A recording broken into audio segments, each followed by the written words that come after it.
how to make sandwich.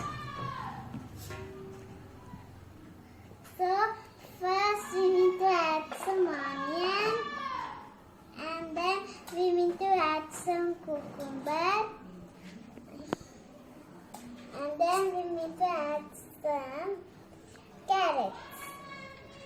So now we need to add some mayonnaise. We need to add some pepper, salt.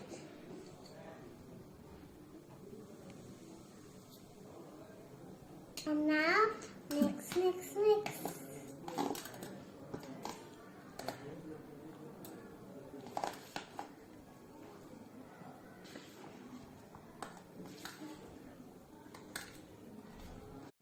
So now you need to take one slice of bread and then and spread into the slice of bread.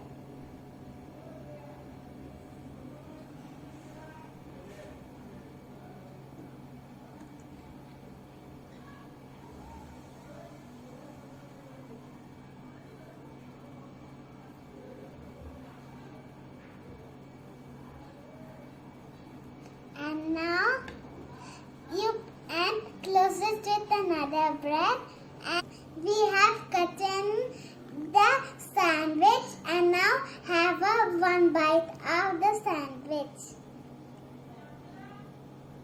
Yummy. Thank you for watching my channel, and bye.